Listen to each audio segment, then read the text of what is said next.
Hello, ladies and gentlemen, Jacob Licklider here. It is the 23rd of May, 2017, and I just finished watching A Land of Fear, the first episode of The Reign of Terror. And this episode, like many other episodes before it, is another one of those setup episodes for the story, but this one with a kick, as this is a historical story. It takes place in the French Revolution. It has a lot of dramatic weight to it as well. There is literally a sense of fear in the direction, as you have the doctor, Ian, Barbara, and Susan ready to leave, and we don't really see much of. But it turns out they're in revolutionary France as they go to a farmhouse where they're captured, Ian, Barbara, and Susan are captured as prisoners of the revolution, and the doctor is left to be burnt alive. That is a very, very harsh story opener, to be honest, and it really works for this. What's really the finale of season 1? So you really have what could be described as a really, really good start to a story, and you know how that it hopefully will get better from here. Though I have to say there are quite a few problems. One, it does take a really long time to get going, and the direction is a bit plainy. We have this guy called Heinrich Hirsch directing. This is the only time he ever directs for the program, and he just sort of reportedly didn't have a good time directing the story in particular, but that really doesn't start till around episode 3. So you have a director who already doesn't get along well with the cast, and it kind of bleeds through just a little bit in the episode. You don't get a feeling, which helps with a lot of the sense of stress that the episode is supposed to be giving off, but other than that, it really doesn't help much for the episode itself. Really, it's just Dr. Ian and Susan and Barbara for the most part of the episode, which is pretty good until, of course, they get captured, which, leaves us on a pretty good hit cliffhanger. And there isn't much character development, character growth. It's really just a lot of talking, and without any sort of real growth. So I have to say, The Reign of Terror, episode 1, Land of Fear, actually, well, does being a pretty good episode, has quite a few flaws, so I'm going to have to give it a 6 out of 10 to start off this story. And I'll be back tomorrow with episode 2, The Guests of Madame Guillotine.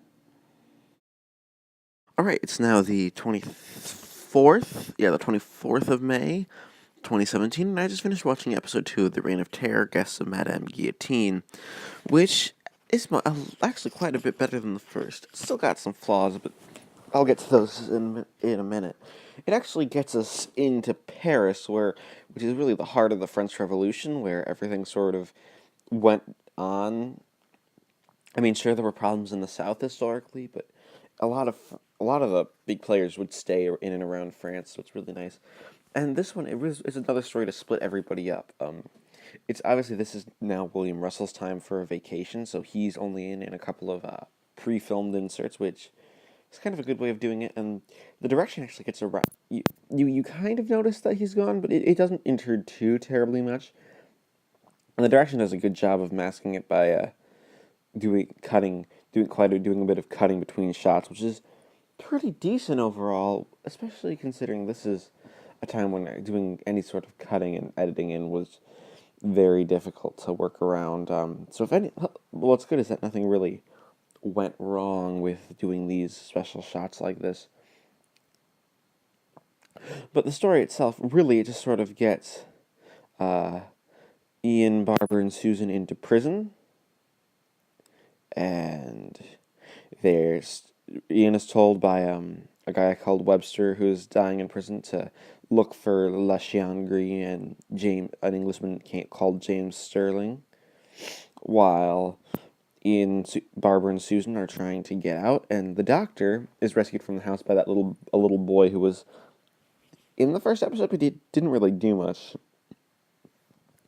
And the doctor just sort of walks to Paris, gets in the middle of a chain gang, and actually has this amazing scene where he causes a revolution by sprinkling some gold on the ground, and then, well, it's made clear that he only knocks out the guy in charge of the chain gang, but I kind of would love it if he accidentally just killed the guy. It's like, no, you're an injustice to humanity. Die. and then just walks back on his way to Paris. Again, not a lot of the plot is moving forward. This is very much it's kind of a slow moving story, but things are happening. We have the setup. Everyone's in Paris. Everyone's doing good, and it is definitely better than episode 1, because episode 1 was, well, a very, very dull episode, if we want to be brutally honest, just because there wasn't much going on. This one actually grabs your attention, and Dennis Spooner actually can write some really good comedy. Like, you have the jailer, who is this comedy character, and but really, there's not much more to talk about when positively. So let's just go on to some of the flaws of the episode. First off, Susan in it is just, she screams so much in this episode. It's really, really annoying. Like, I don't know why Susan is so bad here. Caroline Ford really isn't getting much interesting stuff to do in this just generally for the last couple of stories. I mean, the Sensorites had her doing something interesting, but before that was the Aztecs, where she just gets carted off to a seminary for a couple of episodes, and then the Keys of Marinus, where she's screams quite a bit, and Marco Polo. And then, the last time we had a really good story with Susan was Marco Polo, and that was a while ago. So yeah, well, that's just kind of a problem. And she's like, I've lost hope. And Barbara's almost like, hell, it almost brings Jacqueline Hill's performance as Barbara down, as Barbara's just trying to get through it. Did I mention the cliffhanger is brilliant with Ian watching as Barbara and Susan are carted off to have their heads chopped off? Yeah, that's actually just a really, really good ending to the episode that I have to say really, really kept my interest. But yeah, just really, there isn't too much. I mean, there's also really the big problem with Susan. Also, there's location shooting in this one, but really, I think that's just it almost feels like it's showing off. Like, hey, we can do this location shooting now, even though it's just the doctor walking down in some lanes without any dialogue while some music plays. That kind of made me feel a little drowsy overall. I mean, the music score is good. It's just, I mean, it's kind of, and it's obvious that it's the doctor's stunt double. It's not actually William Hartnell who's doing the walking. It's just, weird like that. But overall, I think I'll have to give Guests of Madame Guillotine a 7 out of 10, because it is definitely better, and we're definitely improving as the story goes on. Let's just hope that they can keep it up and make this a really good story. Hello, ladies and gentlemen. It's the 25th of May, 2017, and I just finished watching The Reign of Terror, Episode 3, A Change of Identity, which is definitely a slower burn episode, because it just sort of takes its time to get going, but it's still really, really good. I think it's the strongest episode of the story yet, mainly because this one seems to be going a bit more comedic with a lot of where it wants to go. Basically, two things happen. Ian and Barbara's escape into the house of a man called Jules Renan, who was going to take care of them. Susan gets sick, while the doctor pretends to be a high-ranking official, just really acting like the doctor for this time, and just sort of waltzing in and being like, right, I'm super important. I'm gonna meet Robespierre, and I'm gonna save my friends, which is actually really quite funny. And Ian escapes prison, all through stock footage, because William Russell is still on vacation. But yeah, this episode's plot, it doesn't do much except, of course, the problems with Susan being that she's still really, really whiny. But a lot of the comedy in this one really hits home pretty quickly. You get a lot of jokes that are rapid fire, and a lot of them do land, which is really good for comedy. And I kind of like how we're taking the Reign of Terror and making it sort of a bit comedic. It'll be interesting to see where the episode goes, because it's more just the plot is really just trying to bring all of our characters back together so they can go home. There really isn't like a build-up, but I mean, the next episode promises to bring in Robespierre, which that'll be interesting. Even though the next episode is missing, but the next one is the animated episode 4. So yeah, it'll be an interesting watch, just to have to see where the episode's gonna go. The real problem with it is that there just isn't too much really to talk about, because you have, I mean, there's the jailer, who's a really funny character, the shopkeeper, who's also pretty funny, and William Hartnell, he really excels when it comes to comedy. The problem is there just isn't a lot of plot to this one that there's much to go on. Jaclyn Hill is great, as she always is. The episode just doesn't have too much for me to talk about. I enjoyed it. It's really, really good. It could have been paced a little bit quicker. I don't really like the direction. I mean, there's like a good 3 or 4 minutes spent on just sort of walking through the streets of Paris doing nothing. It gets a bit boring after a while. But still, it's a pretty good episode, so I'm going to have to give, I think, A Change of Identity an 8 out of 10, because it is really good. So I'll be back next time with The Tyrant of France, where we actually get to meet Robespierre. Alright, so it's the 26th of May, 2017, and I don't have much time for this, so we're going to quickly go over The Tyrant of France, being the 4th episode of The Reign of Terror. As I said, I'm quite busy today, so we're really lucky to get this single episode in. Let's be honest, it's the first of the 2 episodes of the story that are missing, and I have to say, the animated reconstruction, while trying to do a really good job of reimagining this episode in a really, really good sort of background, it's just the actual actors, as the animation puts it, are really kind of wonky, which is a big problem for the episode, as you're looking for something to be, well, looking nice and neat and sort of working in the context of a story. So yeah, that is a big problem with this episode overall that I had. But the plot of it is actually quite intriguing. You have, again, it's very much moving forward where, and while the doctor meets with Robespierre, and Robespierre, whoever plays him, is really intimidating. I couldn't catch it in the credits, and I'm not gonna look it up. But he's an intimidating actor, from what I can hear from the voice. But just about that's not enough to make the performance good, and he doesn't do much. The doctor really just sort of talks with him a bit, and then it's over. Really, the driving force is trying to find a doctor for Susan, even though the doctor betrays them, and basically everyone gets betrayed. Ian comes back only to be betrayed by Leon, one of the rebels, who turns out is actually working for the establishment, it seems. And Barbara and Susan are betrayed by the doctor, while that old man from the clothing shop in episode 3 betrays the doctor, not the physician, but like William Hartnell. So yeah, it's all a lot of betrayal in this one. That's really, I mean, it really should be called The Betrayal of Everybody or something, not The Tyrant of France. The actual Tyrant of France doesn't come into it very much. Other than that, the episode is pretty decent overall. Nothing too terribly special, nothing too terribly bad. Just a pretty good way to continue the story. So I'm going to give The Tyrant of France a 7 out of 10.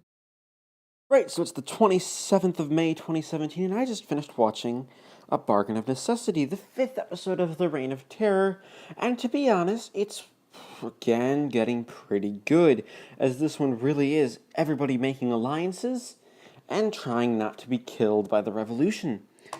But again, sadly, this is a very slow-moving episode with really it's everyone making even more alliances. The Doctor making an alliance with Lemaitre, Leon Colbert being killed for being a traitor, Ian and Barbara meeting up together, the Doctor and Susan meeting up together. Basically, it's getting everyone in place for the finale. And it kind of feels like the pace is very off for this, because we should probably have already had quite a bit of ending happening. But we just aren't. We keep going and going with an episode, but really the pace of the 6-part doesn't work. Dennis Spooner as the writer just isn't. He's doing a lot more telling than showing. And while I get it, this is technically a show for the family, so you really can't show much of the horror of the revolution. At least a little something wouldn't go amiss to try and keep our interest at hand. Because let's be honest, what we have now isn't really cutting it. Though I have to say it's still a pretty decent episode, it just isn't. It just seems to have quite these couple of problems. William Hartnell is pretty good actually in this one, and William Russell is of course great, and so is Jaclyn Hill. Caroline Ford still is a sniveling wreck, and the jailkeeper is back, who is still quite funny. But other than that, a bargain of necessity really doesn't do much to keep the episode interesting. I quite liked it overall, but I can't seem to shake the feeling that something else is needed to, sort of liven things up and keep the story going, so to speak. But that being said, I have to say what's interesting is that the animation in this episode seems to be better than the previous episode, mainly because this episode has a lot less action and much more talking in rooms, which helps because when it's people talking in rooms or just sort of walking, the animation is it's not perfect, but it's suitable. It's interesting to see that it was Nick Briggs, Jason Hay Gallery, and people at Big Finish in charge of doing the animation, because they are mostly an audio company. Seriously, though, you could probably listen to this one without the animation and still get the same effect of what the story is going for, which is kind of nice to know, because I really was hoping that this one wouldn't be too much of a loss. But what's nice, though, is that they were able to at least get the cliffhanger correct and have it match up, for the most part, with the actual existing episode, which is kind of funny, considering in the existing episode 6, there was actually a cliffhanger reprise filmed, and not an actual, straight transfer from the cliffhanger of episode 5 into episode 6, which makes sense, because I'm guessing this cliffhanger we're not gonna cut away to a different episode. I also say there's an interesting mistake. The next episode caption reads "Prisoners of the Conciergerie." Now, the next episode is actually called "Prisoners of Conciergerie," not "Prisoners of the Conciergerie." Now, I don't know if we have no idea if this is actually a mistake that was made on television, or if it's just a mistake made in the animation, because sadly, no actual visual material exists of either of these animated episodes because telesnaps weren't made, which I have to say, so doing what they can, I do not fault the animation very much, just because, when there isn't too much information to go on, they have to use their imagination, and it gets across something similar to what the episode was like, though I'd still love to see this one returned, because it seems like it's to be a bit more intriguing. That being said, I'm going to have to keep the score as it is of A Bargain of Necessity getting a 7 out of 10. Alright, it is still the 27th of May 2017, as I've decided just to double up episodes, because I'm not sure what tomorrow will bring. So we have the Prisoners of Conciergerie, the 6th part of the Reign of Terror, and tied with episode 3, yes, episode 3 to be the best part of the story, as this one is a quick retelling of how Napoleon came to power, with the Doctor and with Ian and Barbara working at an inn, Napoleon coming in to work with Paul Barras about inciting a rebellion, and the rebellion actually happening, Robespierre being shot in the jaw, carted off to be guillotined, and Napoleon taking his seat of power. It's really an entertaining way of, in 25 minutes, to get a really big, important part of French history and European history just out into the world, because you have this period of time that people really, they don't know too much about. At least the people who are most likely going to be watching this episode at the time that it was aired won't necessarily be seeing the way this one works. So you have essentially what is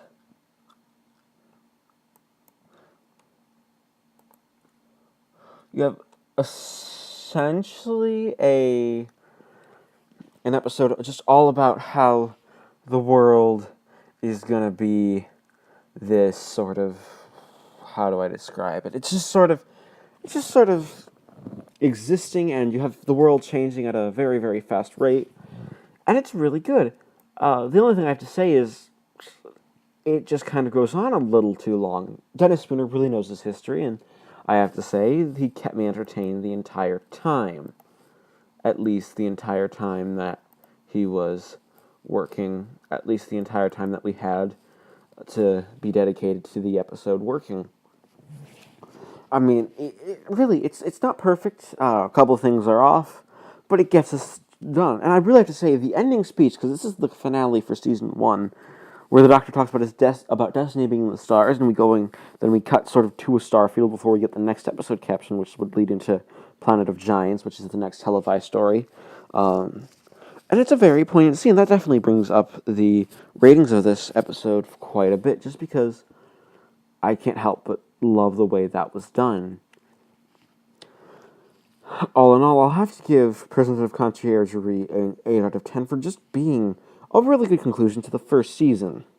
That being said, adding up all the scores as we do, The Reign of Terror, as a finale for Season 1, gets a 7.16 out of 10, ending the season on an overall high note, even though it isn't the highest of the stories. Thanks for watching, ladies and gentlemen, and I'll see you next time when we don't move on to Season 2 and the Ultimate Doctor Who Marathon. Oh no! We are moving on to what I'm going to call Season 1B, which is made up of 3 stories. Farewell Great Macedon, The Fragile Yellow Arc of Fragrance, and The Masters of Luxor. All Big Finish lost stories, so join me in about a week when I take a look at Farewell Great Macedon.